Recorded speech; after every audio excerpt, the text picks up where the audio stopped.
Herkese merhaba. Benim dersime hoş geldiniz. Bugün bizim dersimiz aile hakkında olmak. Selam dostlar. Bugün bizim taqырыбымыз түрік тілінде туысқандарымызды қалай айтамыз. Сол жайында болмақ. Бірінші сөзіміз бұл ата-ана. Ата-ана бұл түрік тілінде де ұқсайды. Анне-баба. Анне-баба, яғни родители. Ата-ана деген сөзге сәйкес келеді. Немесе эбевейн деп айтсаңыз болады. Бірақ бұл сөз көп қолданылмайды. Себебі түрік тіліне басқа тілден енген сөз. Тағы бір сөз бар, вели деген. Бірақ бұл сөз ата-ана емес, ол қамқоршы деген сөз. Мысалға, егер де ата-анасы болмай қалған жағдайда, қамқоршысын вели деп айтады екенбіз. Келесі сөзіміз анне деген сөз. Анне бұл ана деген сөз. Баба әке деген сөз. Дүниедегі ең жақын адамдарымыз. Алла тағала әр баланы әке-шешесімен бірге өсіп өнуін нәсіп етсін. Келесі, сіз тұрмысқа шықтыңыз, немесе үйлендіңіз. Сол кезде сіз жаңағы күйеуіңіздің анасының атын айтуыңыз керек, я? Оны былай айтасыз. Мысалы, күйеуіңіздің анасының аты Сәуле. Сіз былай айтасыз, Сәуле анне, яғни Сәуле мама деген секілді. Немесе Гаухар анне, Гаухар мама, Гаухар анне деген секілді. Біздің қазақ тілінде ененің атын айтуға болмайды, бірақ түріктер өзінің жаңағы енесінің атын анне деген сөзге қосып айтады екен. Келесі мысалымыз.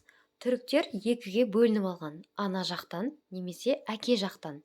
Мысалы, тейзе деген сөз бұл тәте немесе әпке деген сөз. Ол анаңыздың сіңлісі немесе әпкесі, тейзе.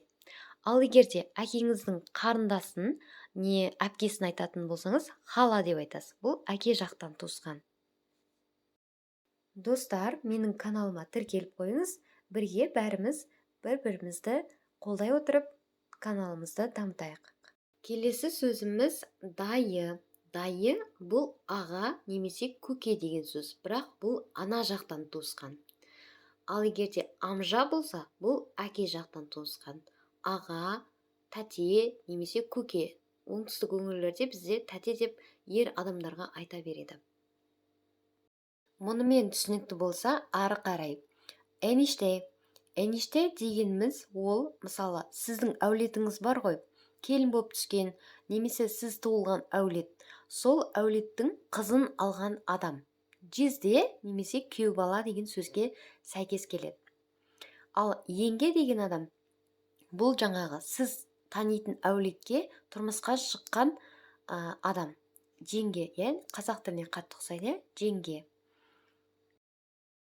Келесі, дамат бұл күйеу деген сөз. Мысалы, сіздің күйеуіңіз әке-шешеңізге дамат болады. Немесе сіздің әйеліңіз сіздің әке-шешеңізге гелин, яғни қазақ тілінде келін деген сөзге ұқсайды екен. Ал енді үлкендермен таныс болайық. Деде бұл ата деген сөз. Әкеңіздің әкесі немесе анаңыздың әкесі бәрібір деде деп айтылады, яғни ата деген сөз. Нене бұл әже. Қандай да бір үлкен апаны сіз әже деп айта аласыз, я? Әже, нене. Енді назар бөлеміз, назар аударамыз. Баба анне, бұл әке жақтан. Әкеңіздің анасы, баба анне. Көрдіңіз ба, екі сөз қосылып тұр. Баба анне, оңай, я? Әкеңіздің анасы. Ал егер анаңыздың анасы болса, анне анне, анне анне, ана жақтан, анаңыздың анасы. Ал торун деген сөз, бұл немере деген сөз. Жаңағы ата әжеңізге немере, торун. Ал енді, кардешин бар ма деген сұраққа жауап берейік.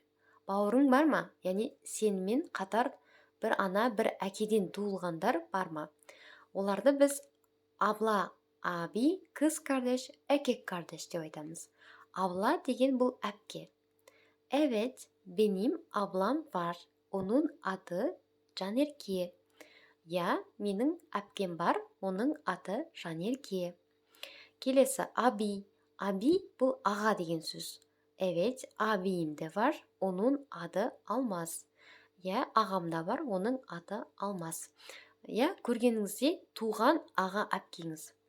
Енді кыз кардеш деген бұл сіздің сіңіліңіз немесе қарындасыңыз. Ал еркек кардеш деген бұл ініңіз. Келесі сөзіміз кузен. Кузен бұл орыс тіліндегі кузен деген сөзге сәйкес келеді. Яғни, жаңа айтып кеттік қой, амжа, хала, дайы деген сөздер. Соның бала шағалары. Мысалға, сіздің мамаңыздың немесе папаңыздың аға әпкелерінің балалары кузен болады.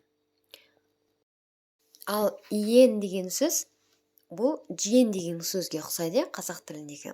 Ол сіздің туған аға әпкеңіздің немесе жаңағы бауырларыңыздың бала шағасы. Келесі сөздермен таныс болайық. Кары кожа. Кары кожа деген бұл ерлі зайыпты деген сөз. Яғни тағы да біріккен сөз болып тұр. Кары деген бұл әйелі, яғни әйелі, ханым деп те айтса болады.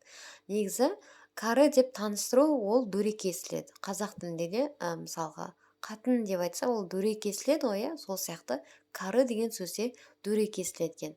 Ал оны әдемілеп жеткізу үшін ханым деп айтсаңыз болады. Мысалы, ханым yemeği iyi pişiriyor.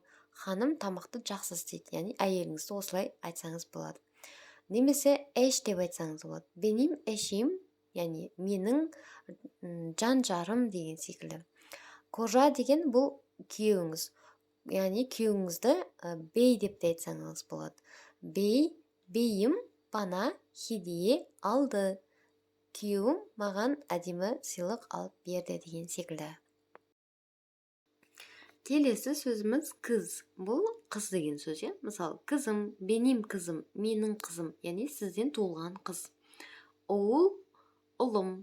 Мысалы, ұл деген сөз. Оғылым, ұлым деген сөз. Осымен сабағымыз бітті, достар. Бүгінлік бұл қадар. Егер де менің сабағым ұнап жатса, лайк басыңыз, ұнамаса дизлайк басыңыз. Ал егер де бір қандай да сұрағыңыз болса, комментарийге өзіңіздің пікіріңізді жазып қойыңыз. Мен сізге жауап қайтаруға қуанышты боламын. Олай болса, көріскенше, келе-келе көрішіріз.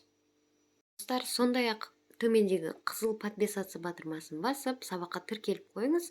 Бірге маңызды ақпараттар алып, өзімізді дамытып, тіл игеруді жалғастыра берейік.